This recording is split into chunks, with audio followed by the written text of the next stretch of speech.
What happens when you put two experts behind mics to match wits on the current state of financial services, the economy, investments, and more? From the American College of Financial Services, this is Wealth Managed. Welcome to the Wealth Managed Podcast. I'm Michael Finke. I'm a professor of wealth management at the American College. And I'm David Blanchett, head of retirement research for Morningstar and an adjunct professor at the American College.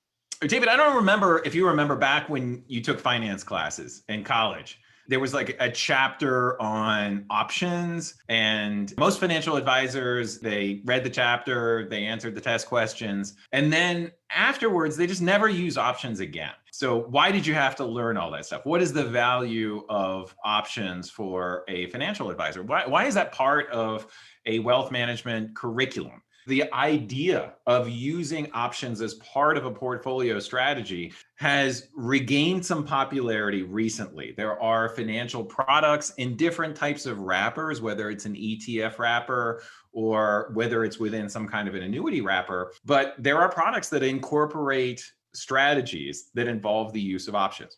And options, as we know, since we took the class, are complicated. And so we need to get everyone up to speed on the idea of using a product that incorporates the use of financial options. So from your perspective, there's really two types of products, and you want to be able to differentiate those two basic types of products that incorporate the use of options. Yeah, so maybe taking a step back, let's just say that I wanted to have upside exposure to the market, but I didn't want to lose money at all, right? You can't do that if you just buy the S&P, right? If you buy the S&P, you have the upside, but you also have downside. And what you can do with financial options is you can kind of splice up the return distribution of a given underlying index. And so, using that same approach and say, hey, I want upside but no downside, what you could do is you could effectively buy a call option at the money. So a call option, it gives you the upside up to a point. Then you could sell another one. And so it gives you this potential to create a return distribution that is very different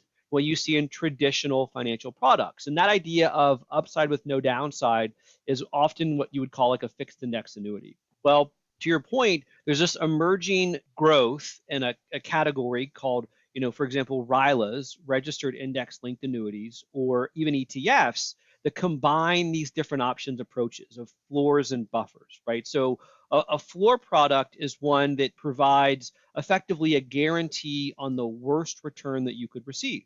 So if the floor is 0%, it means you're not going to lose money, okay? If the floor is 10%, you're not going to lose more than 10%, right? Maybe it should be kind of intuitive, but the more money that you can potentially lose, the more upside that you gain, right? It's not realistic to assume you can buy a product that has no downside, infinite upside, right? Buffer products are kind of like the reverse. Buffer products, what they do is some amount of gains are effectively absorbed by the product. So if you have a product that's got a 10% buffer, if the underlier return is, say, negative 20%, your return is only negative 10%. It soaks up the first 10% of the return. And so what we're seeing is a pretty wide growth in terms of assets, interest, and adoption of these types of products across different types of advisors. So I am pretty convinced we're going to see and hear a lot more of these buffer and floor approaches within the advisor space and just the investing space in the immediate future. I think there's some initial resistance, first of all, because they sometimes are structured within annuity products, and some advisors don't want to have anything to do with annuity products. But let's begin with, you can create your own product, which is a structured product, by investing in a portfolio of zero coupon bonds. They mature, let's say, in 5 years, and they provide you all of your original money back. So let's say you're investing $10,000, you can buy bonds that will pay $10,000 in 5 years. But because there is a positive interest rate, hopefully, you're going to have an options budget, and you can use part of that options budget to buy call options, say on the S&P 500, and that will give you what you call the upside potential. Now, if you think about that in portfolio terms, especially in a low interest rate environment, most of your investment is bonds and a little bit is equities. So what is the difference between just a heavy bond portfolio and a financial product that guarantees not to lose you money and then invest in call options? An important nuance here, right, is that there are what I would call like prepackaged products that create these exposures, right? Whether it's a floor or a buffer that does it for you automatically. You can also go out and do it yourself. You can buy or sell puts and calls, whatever. right? What you're kind of doing though within these existing product frameworks, as opposed to taking that guaranteed bond yield. So let's just say you could buy a bond that was yielding 2%, okay?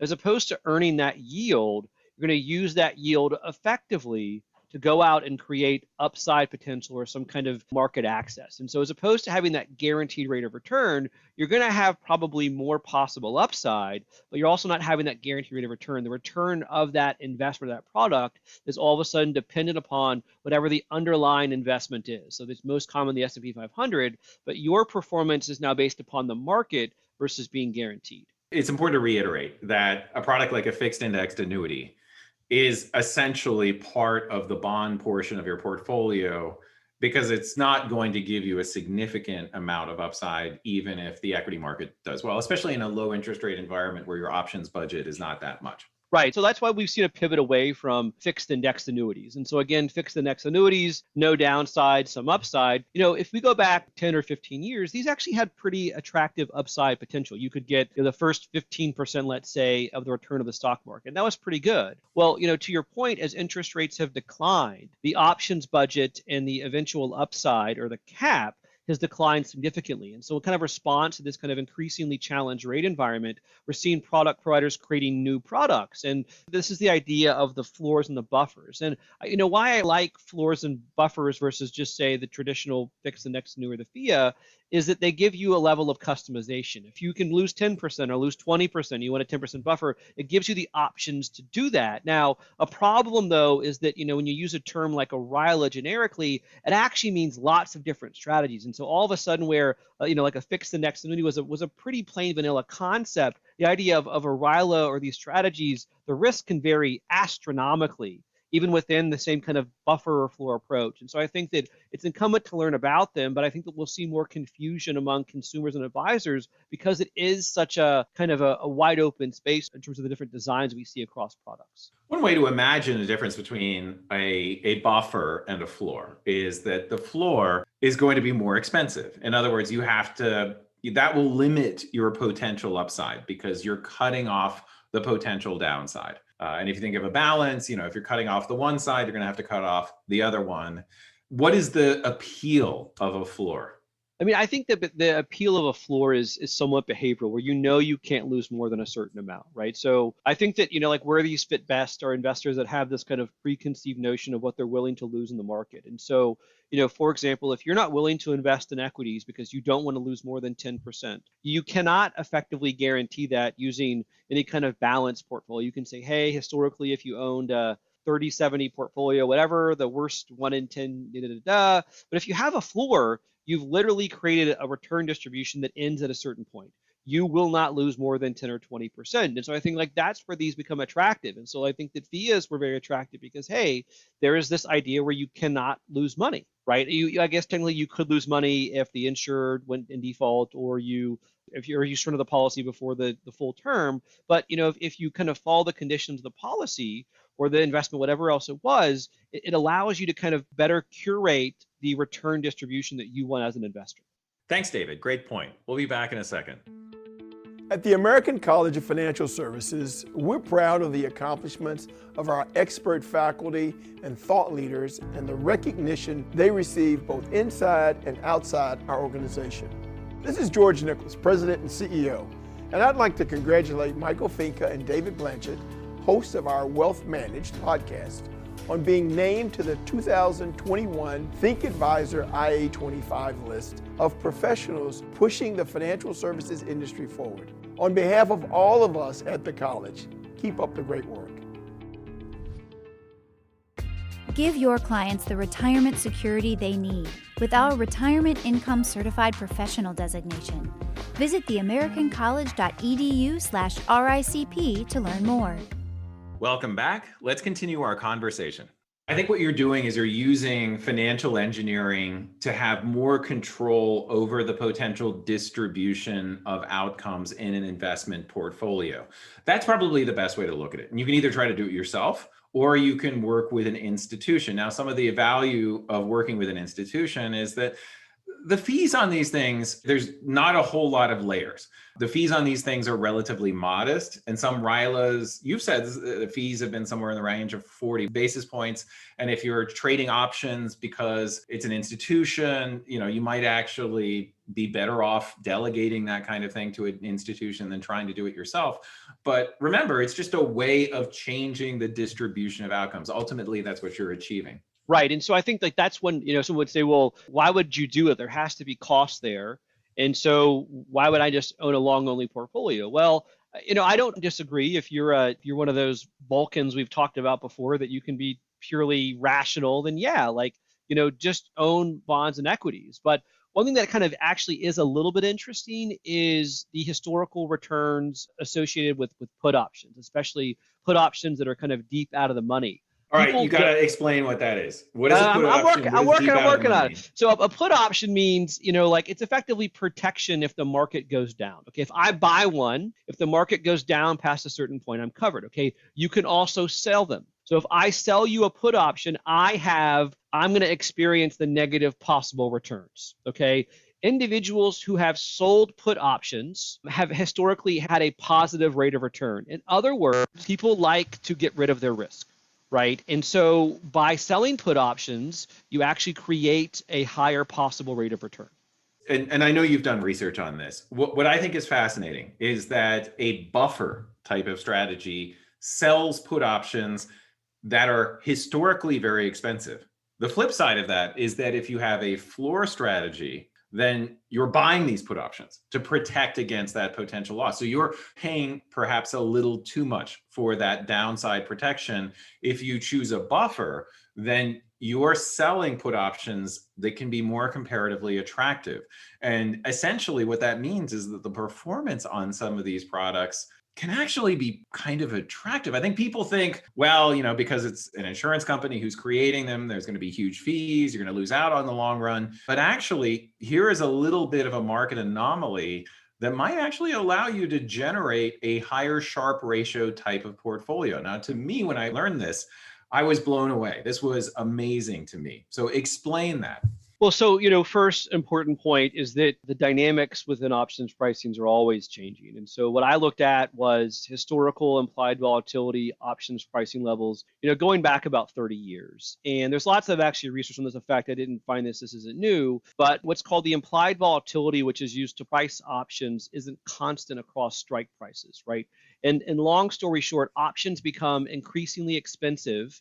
Put options do, the more out of the money they are. And that's what a buffer does. So for example, a 20% buffer product, if you have that, what you're exposed to are the returns past negative 20%. So if you buy a 20% buffer, the market goes down 40%, you lose 20%. And historically, what you see in terms of options prices is that those put options that you sell create an incredibly attractive rate of return that you can use to create an options budget to create the upside.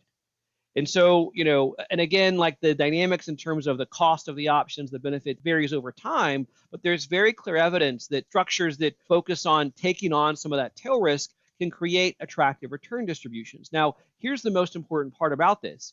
If you are going to own the equity index outright, you have the same level of tail risk, right? In theory, the market goes down 50%, you're going to experience that out of the way. The benefit of these products for those types of investors would be that, if the return is between the buffer and zero, you don't actually experience that rate of return. And so that's where I think, at least historically speaking, there has been a positive value to actually owning buffer type products, given the underlying options dynamics. The other attractive element, I think, is behavioral, that people tend to place a lot of weight on small losses. And if you can use a buffer to get rid of all losses between 0 and 10% or 0 and 20%, then most of the time, the investor is not going to have to experience that pain of a small loss. Now, that can be very valuable for a behavioral investor, but you're telling me that also because selling puts can be a profitable strategy, that investor is not harmed as much as you might imagine by this product that is providing them that behavioral protection, especially like a retiree who can get really gun shy when it comes to small losses. that can be an effective way of helping them achieve a better return in retirement than they might be able to achieve on their own if they decide to, for example, sell off equities when they lose 10%. If they know they have a buffer, they would be less likely to do that. Right, and I think that's kind of like the reoccurring theme across a lot of different investments and strategies. Where these fit well is kind of to help someone more behaviorally manage how they perceive risk and the risk of their portfolio. So I'm excited about the product space, and I'm really curious to see kind of what innovations we see in the future. I mean, one thing that I'm not super jazzed about the products that exist is the vast majority are tied to the S&P 500. And so what that means is that, like, if the market does well, then the buffer or the floor does well. And if it does poorly, you have this negative return. Well, that's a very high correlation to your underlying portfolio, right? If you might still own the large cap stocks in your regular portfolio. So I think where the kind of the best possible advantages would be here are some kind of underlier that it's tied to has a lower correlation to the other stuff that you own in your portfolio. So I'd hope to see more of that in the future, but we'll see. You know, the thing that excites me, David, the most is that you can create a customized portfolio using financial engineering for your client that gives them the distribution of outcomes that they can live with. And that is a new concept, and it can be done cheaply. As prices go down and as it becomes easier to be able to craft a portfolio that matches the risk preferences, including the behavioral preferences of a client, we can use financial engineering to give clients something better than a long only a portfolio. So open your mind to the possibility of not only using a long only portfolio. The future might be engineering a portfolio to match the unique preferences of a client. You know, not that it matters, but there's ETF strategies available, tons of them. There's fee only and fee friendly, annuities. And so I think what you're going to see versus maybe in the past with fixed index annuities is there's lots of ways to access these strategies. And so I think that, while in the past an advisor might say, hey, I'm fee only, I can't use these, that is definitely not going to be the case with this kind of group of products in the future. Great. Thank you, David. And thanks for joining us for today's podcast. I'm Michael Finke. And I'm David Blanchett. See you all. For more episodes and shows, visit theamericancollege.edu/podcasts. Wealth Managed is a production of the American College of Financial Services.